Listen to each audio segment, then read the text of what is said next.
بسم اللہ الرحمن الرحیم۔ السلام علیکم ورحمۃ اللہ وبرکاتہ۔ ڈیئر اسٹوڈنٹس، کل ہم نے فیض احمد فیض کی غزل نمبر 1 اور اس میں شاعر کا تعارف اور شعر نمبر 1 اور 2 اس کا مفہوم، مشکل الفاظ کے معنی اور اس کی تشریح پر گفتگو کی۔ آج بیٹا شعر نمبر 3، 4 اور 5 کی طرف بڑھتے ہیں۔ تیسرا شعر پوری توجہ کا یہ متحمل شعر ہے، تھوڑا سا مشکل بھی ہے لیکن سمجھیں گے تو انشاءاللہ تعالیٰ آپ کو سمجھ آئے گی۔ کرو کج جبیں پہ سرے کفن، میرے قاتلوں کو گمان نہ ہو کہ غرور عشق کا بانک پن پس مرگ ہم نے بھلا دیا۔ کج کا معنی ہوتا ہے ٹیڑھا۔ کرو کج جبین، جبین کہتے ہیں اس پیشانی کو، سرے کفن، کفن کا سرا، اور میرے قاتلوں کو گمان کا معنی ہوتا ہے شک، خیال۔ شاعر اس میں یہ بتلانا چاہتا ہے فیض کہ جب میں اس دنیا سے چلا جاؤں، جب میں فوت ہو جاؤں، جب میں انتقال کر جاؤں، تو شاعر کہتا ہے کہ جو اس کے لواحقین ہیں، جو پسماندگان ہیں، ان کو وصیت کر رہا ہے کہ میرے مرنے کے بعد میرے جو کفن کو پیشانی پر ٹیڑھا کر دینا۔ اب یہ ٹیڑھا کیوں کرنا چاہتا ہے کہ اس وقت ایک دور تھا کہ جب لوگ ٹوپی کو وہ ٹیڑھا پہنتے تھے، اور جو کیپ کو ٹیڑھا پہنتا تھا تو وہ اس کے غرور، تکبر کی علامت ہوتی تھی۔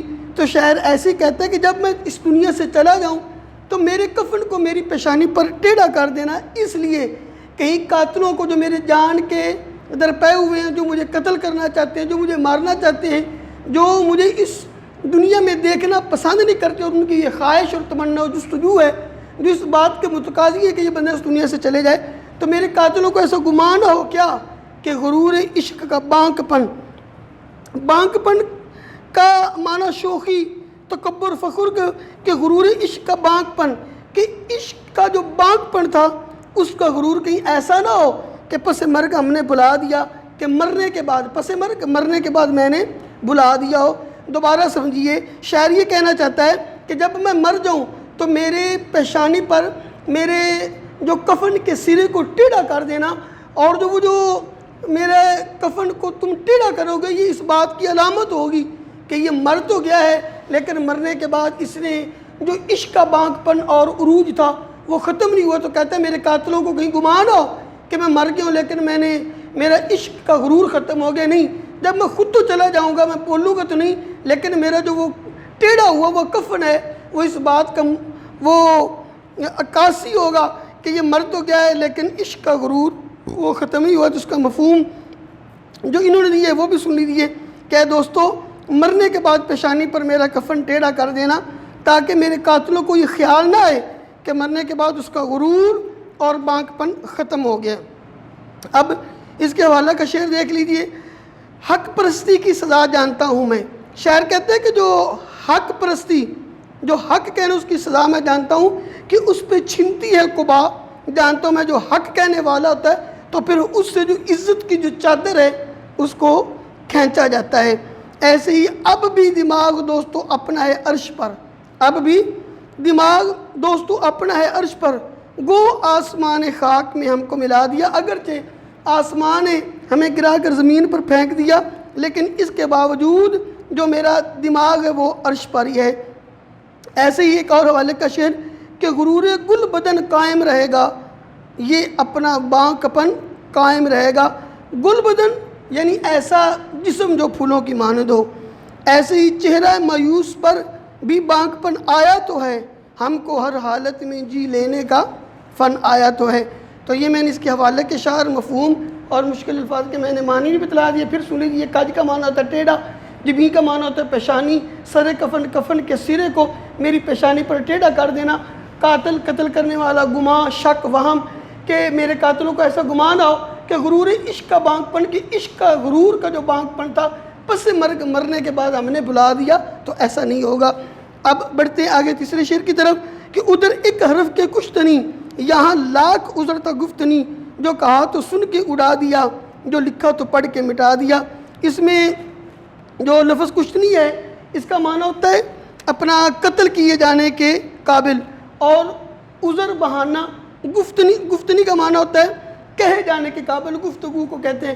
کہتے ہیں کہ جو محبوب جو مجھے کوئی بات کرتا تھا تو اس کا ایک ایک حرف وہ سینے کو زخمی کرتا تھا، اس کا ایک ایک جملہ وہ مجھے مارنے کے مترادف تھا، اور جب میں بات کرتا تھا تو آگے بہانے بنائے جاتے، میری بات کو سنا نہیں جاتا تھا، مختلف بہانے ہوتے۔ اب آگے شاعر کہتا ہے کہ جو کہا تو سن کے اڑا دیا، جو میں کہتا اس کے سامنے تو وہ میری سنی انسنی ہوتی، ایک کان سے سنا دوسرے کان سے نکال دیا، جو کہا اگر کہتا تو سن کے اڑا دیا، جو لکھا تو پڑھ کے مٹا دیا، اور اگر میں کچھ لکھتا تھا تو اس کو حرف غلط سمجھ کے اس کو وہ ختم کر دیا جاتا، اس کو مٹا دیا جاتا۔ تو یہی کہتا ہے کہ شاعر اس میں یہ بتلانا چاہتا ہے کہ محبوب کی طرف سے جو آنے والے جملے تھے میں اس کو ان کو سنتا بھی تھا تو وہ مجھے تکلیف دینے والے تھے، لیکن اگر میں کسی بہانے گفتگو کرتا تو آگے لاکھ بہانے یہ بنایا جاتے کہ جو ہمارے پاس وقت نہیں، اور اگر لکھ کر بھیجا جاتا تو اس کو پڑھ کر ختم کر دیا جاتا۔ تو اس کے حوالے کے شعر کی طرف بڑھتے ہیں کہ میں غلاموں کو دیا کرتا ہوں درس حریت۔ شاعر کہتے ہیں کہ میں غلاموں کو آزادی کا درس دیتا ہوں، میرا پیشہ ہے بغاوت، باغی کہلاتا ہوں۔ میں کہتا ہوں میرا پیشہ بغاوت ہے اور میں باغی کہلاتا ہوں۔ ویسے باغی اس شخص کو کہتے ہیں کہ جو صحیح حکمرانی کر رہے ہوں تو ان کے خلاف کوئی ہرزہ سرائی کرے تو اس کو باغی کہتے ہیں۔ آگے ہی انہوں نے قصداً بھی میرے نالے کو نہ سنا ہوگا گر سنا ہوگا۔ کہتے ہیں کہ انہوں نے جان بوجھ کر، نالا کا معنی ہوتا رونا دھونا، یعنی میرے رونے کو سن کر بھی انہوں نے گویا کہ نہیں سنا ہوگا۔ اسی حوالے کے ایک اور شعر ہے، میری باتوں پہ غور کیا کرتے ان کو سننا ہی کچھ گوارا نہیں۔ وہ کہتے ہیں کہ میری باتوں کو ضرور سنتے لیکن چونکہ میری گفتگو وہ سننا گوارا نہیں کرتی اس لیے میری بات ان تک پہنچتی بھی نہیں۔ ایسے ہی سید احمد صغیر ایک شاعر ہے، ان کے ایک حوالے کا شعر ہے کہ ٹال دیتے ہو یوں ہی ہنس کر میری باتوں کو، ٹال دیتے ہو یوں ہی ہنس کر میری باتوں کو، میری باتوں میں حقیقت بھی تو ہو سکتی کہ ایک مرتبہ کم سے کم سنو تو صحیح، ممکن ہے کہ میری باتیں حقیقت پر مبنی ہوں۔ اور آج کا 5واں شعر یہ دیکھیے کہ جو رکے تو کوہ گراں تھے۔ کوہ کا معنی ہوتا ہے پہاڑ، گراں کا معنی ہوتا ہے وزنی۔ کہتا اگر میں رک جاتا تو گویا کہ میں وزنی پہاڑ تھا اور کوئی دنیا کی طاقت مجھے ہلا نہیں سکتی۔ ہم چلے تو جہاں سے گزر گئے اور جہاں ہم نے جانا تھا ہماری منزل میں کوئی بڑے سے بڑا کوئی قدآور بھی شخصیت آ جاتی اور ہمیں روکنا چاہتی تو ہم اپنے مقصد کے حصول کے لیے جان بھی دیتے تھے۔ کہتا ہے جو رکے تو اگر رکے تو پھر وزنی پہاڑ تھے اور اگر چلے تو جہاں سے گزر گئے رہے یار اے محبوب کی گلی، ہم نے قدم قدم تجھے یادگار بنایا ہے۔ تو مفہوم اگر ہم کہیں رستے میں رکے تو ایک بھاری پہاڑ کی مانند تھے اور اگر چل پڑے تو جان تک قربان کر دی، اس طرح ہم نے قدم قدم پر اس راہ کو یادگار بنایا۔ بالکل یہ سادہ سا شعر تھا۔ اس کے حوالے کے شعر دیکھیے کہ زہر کے جام ہیں بہت سارے، سچ کے انعام ہیں بہت سارے۔